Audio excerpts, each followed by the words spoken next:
কেমন আছেন সবাই? আমি অনন্যা, অনন্যার ভ্লগসের আরও একটি ঝাঁ চকচকে নতুন ভ্লগে আপনাদের সকলকে জানাই অনেক অনেক অনেক স্বাগত। আশা করছি আপনারা সকলে খুব ভালো আছেন, সুস্থ আছেন, সাবধানে আছেন, নিরাপদে আছেন। আমরাও বেশ ভালোই আছি। আজ দিনটি শুক্রবার, সকাল এখন 9টা মতো বাজে। আপনাদেরকে সাথে নিয়ে ঠিক এখন থেকেই আজকের ব্লগটি আমি শুরু করছি। যথারীতি প্রতিদিনের মতোই সকালে ঘুম থেকে উঠে ব্রাশ করে ফ্রেশ হয়ে নিয়েছি। তারপর মায়ের সাথে সাথে টুকটুক করে বাসি কাজগুলো কমপ্লিট করলাম। তারপর আরও একবার ফ্রেশ হয়ে ড্রেসটা চেঞ্জ করে নিলাম। তারপর যথারীতি বানিয়ে ফেললাম সকালবেলাকার চা। সকালবেলাকার চা পর্ব মিটিয়ে এলাম একটু দোতলায়। দোতলায় বারান্দা জুড়ে যা রোদ এসেছে, দেখে তো আর মনেই হচ্ছিল না কোনো কাজ করব বলে, আর নিচে গিয়ে ওই ঠান্ডা রান্নাঘরে রান্না করব বলে।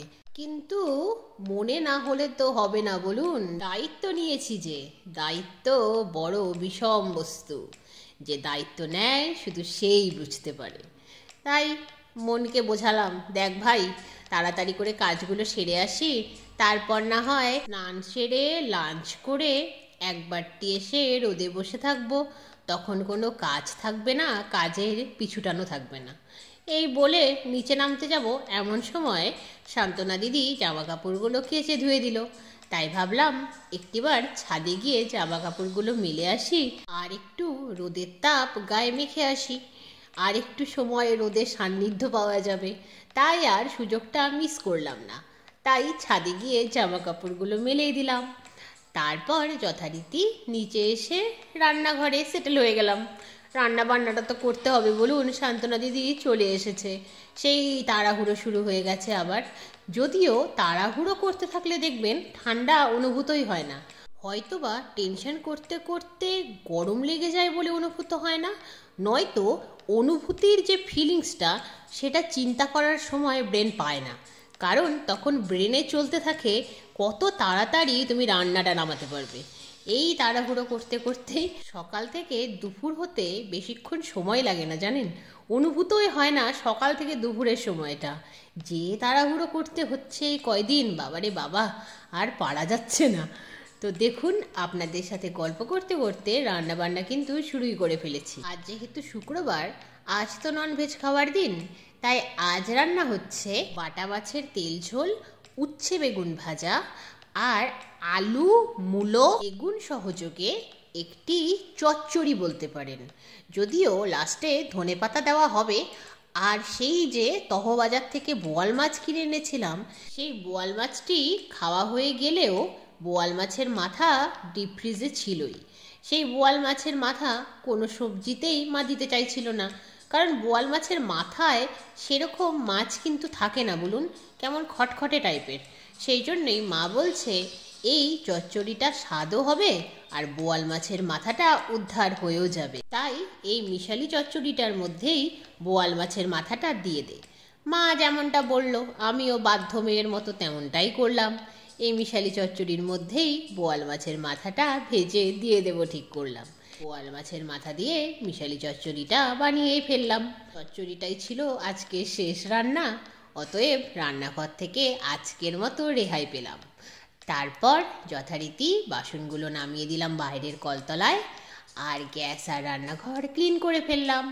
তারপর মা স্নান সেরে পুজো করে এলো, আর আমিও এদিকে স্নান সেরে এলাম। তারপর মা মেয়েতে মিলে একসাথে লাঞ্চটা সেরে ফেললাম। তারপর একটু রোদে গিয়ে বসেছিলাম। উফ, এই রোদে বসার যে কী তাড়না, শীত না এলে বোঝাই যায় না। রোদে গিয়ে বসলে মনে হয় রোদ তুই আরেকটু সময় থেকে যা, কিন্তু বেলা পড়ে গেলে কি আর থাকবে বলুন, বেলাও শেষ, রোদও বলে টাটা বাই বাই। সূর্যের তাপটা কমে আসতেই যথারীতি ছাদে থাকা জামা কাপড়গুলো তুলে নিলাম।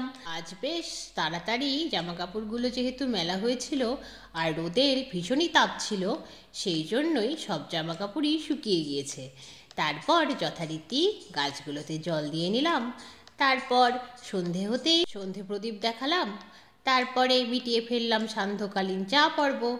তারপর বাবার ডিনারের টাইম হতেই বাবাকে ডিনারটা সার্ভ করে দেওয়া হলো। তারপর মা আর মেয়ের যেমনটা প্ল্যান ছিল আর কি, মা বলেছিল আজ আমাকে নিয়ে এক্সপো মেলায় আসবে, তাই বাবার ডিনারটা হয়ে যেতেই বাবা শুয়ে পড়লো, আর আমরা এদিকে রেডি হয়ে বেরিয়ে পড়লাম। চলে এলাম এক্সপো মেলায়। এক্সপো মেলা বালুরঘাটে এসেছে 8ই ডিসেম্বর, আর আজকে 27শে ডিসেম্বর। এতগুলো দিন ধরে বালুরঘাটে এক্সপো মেলা চলছে, হয়তো 8ই জানুয়ারি পর্যন্ত চলবে, যদিও কবে শেষ আমি ঠিক জানি না। তাই মা বলছে চল বাবা, তোকে মেলা থেকে ঘুরিয়েই নিয়ে আসি। আজ ভীষণ রোদের তাপ থাকায় ঠান্ডাটাও বেশ কম অনুভূত হচ্ছে, তাই আজকে যাওয়াই ভালো। আমি বললাম চলো, আমি তো চাই মেলায় যেতে, একটু আনন্দ করতে। তাই রীতিমতো সাজুগুজু করে বেরিয়ে পড়লাম। অনেক দিন পর একটু সাজুগুজু করলে মনটা ভালোই লাগে। তারপর চলে এলাম মেলায়। এই এক্সপো মেলাটি ছোটোবেলা থেকেই আমি দেখে আসছি। যখন ভীষণ ছোট তখন বাবা মার সাথে আসতাম, কিন্তু মেলাটি তখন বসতো ফ্রেন্ডস ইউনিয়ন মাঠে। কিন্তু গত বছর থেকে মেলাটি বসছে দিশারির মাঠে। মেলার দোকানগুলো মোটামুটি সেম, ছোট থেকেই দেখে আসছি, যেখানে যা বসে ঠিক সেখানে তাই বসেছে। কিন্তু প্রতি বছরই আসে, ওটাই একটা ইমোশন। আর না দেখতে গেলে মনটা ভীষণ খারাপ লাগে, এটাও ঠিক। তবে কিছু কিছু দোকান দেখছি এবছর নতুন এসেছে, যেমন এতদিন শাঁখার দোকান আসেনি, এবছর এসেছে। এতদিন স্টিলের বাসনের দোকান ছিল না, এবার আবার সেটা অ্যাড হয়েছে। কিছু নতুনত্ব এবারের মেলায় রয়েছে, কিন্তু ওই যা হয়, বাজার থেকে মেলার জিনিসের দাম গড়পড়তা দেখতে গেলে বেশিই পড়ে। এবার মেলার নতুন সংযোজনের মধ্যে আরও একটি নতুনত্ব জিনিস দেখলাম, সেটি হলো নার্সারি। নার্সারিতে গাছের দরদাম করে যা বুঝলাম, বাজার থেকে বেশি দামই চাইছে। তাই দেখলাম বটে, কিন্তু কিনলাম না, গায়ে লাগে বলুন। তারপর যথারীতি ঘুরতে ঘুরতে স্টিলের দোকানটাতে এলাম। মা বলছে একটা হাতা লাগবে, আমি বললাম ঠিক আছে নিয়ে নাও। তারপরে নেওয়া হলো এই হাতটি।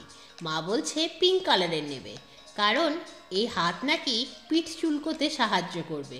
মায়ের যেহেতু হাতের প্রতিটা জয়েন্টে ভীষণ ব্যথা, তাই মা হাতটা ঘুরিয়ে পিঠ চুলকোতে পারে না।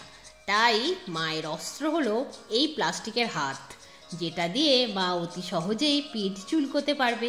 তাই মেলায় যখন এই হাত মা দেখলো, মা আর সেই সুযোগ হাতছাড়া কিন্তু করলো না, মা একটা হাত দেখে শুনে কিনেই ফেললো। তারপরে যথারীতি চলে এলাম মেলার অপর প্রান্তে, যেখানে অনেকগুলো রাইড এসেছে, কিন্তু সেই রাইডে চড়েছে এমন মানুষের সংখ্যা ভীষণই কম। মা আমাকে বলল, কিরে তুই ব্রেক ড্যান্সে চড়বি? আমি বললাম ক্ষমা করো মাগো, ব্রেক ড্যান্সে কেউ একা একা চড়ে না, আর আমিও একা চড়তে চাই না। বাকি যারা চড়েছে তারা ব্রেক ড্যান্সে চেপে চিৎকার চেঁচামেচি করছে, এটুকুই দেখলাম। তারপরে যথারীতি বাকি মেলাটা ঘুরে দেখতে লাগলাম, কারণ বাবাকে ডিনারটা সার্ভ করে যতক্ষণে মেলায় এসেছি বেশ লেট করেই ফেলেছি। তাই রাইডে চড়ে আর সময়টা নষ্ট করতে চাইলাম না। এইদিকে বেশ অনেকগুলোই পাপড়ি চাট আর পাওভাজির দোকান, আর দেখলাম ফুচকার দোকান এসেছে, যেখানে কিছু ছেলে মেয়ে ফুচকা খাচ্ছে বটে। যখন জিজ্ঞাসা করলাম ফুচকা 10 টাকায় কটা দেবেন, বলছে 10 টাকায় 4টে দেব। অথচ মেলার বাইরে যে ফুচকাওয়ালা বসেছে, সেখানেই ওই ফুচকাওয়ালা দাদাটি 10 টাকায় 6টা দেবে। তাহলে মেলার ভেতর থেকে খাওয়ার যৌক্তিকতা কী আছে বলুন তো।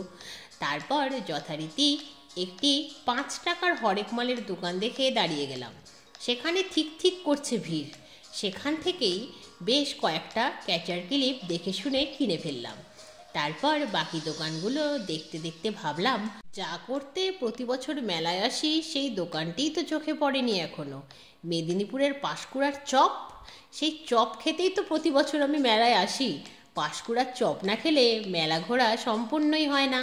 সেই খুঁজতে খুঁজতে বিভিন্ন দোকানের সামনে দিয়ে দেখতে দেখতে গেলাম, কারণ আসার সময় উল্টো দিক দিয়ে এসেছিলাম, যাওয়ার সময় উল্টো দিক দিয়ে যাচ্ছি, তাহলেই পুরো মেলাটা ঘোরা কমপ্লিট হবে।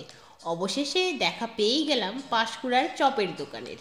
সেই দোকানটি থেকে নারকেল পনির চপ একটা একটা করে নিয়ে মা মেয়েতে মিলে খেয়ে নিলাম, মনটা ভরে গেল। এই চপটা অবধি ঠিক ছিল। তারপরে মা বলছে চল, ওখানে নদিয়ার ভেলপুরি পাওয়া যাচ্ছে, ওটা খাই। আমি বললাম চলো খাই। কিন্তু ভেলপুরিটা খেয়ে যা বুঝলাম, ওই যে কথায় বলে আপরুচি খানা, খাবারটা ঠিক মনে ধরলো না। হয়তো অনেকের ভালো লেগেছে, কিন্তু নদিয়ার ভেলপুরিটা আমার বিশেষ ভালো লাগলো না। যাই হোক, কিনেই যখন ফেলেছি খেয়ে নিলাম। তারপর টুকটুক করে মেলাটা ঘুরে দেখতে লাগলাম। যে দিকটা দিয়ে মেলাতে প্রবেশ করেছিলাম তার অপোজিট সাইড দিয়েই বেরিয়ে যাচ্ছি।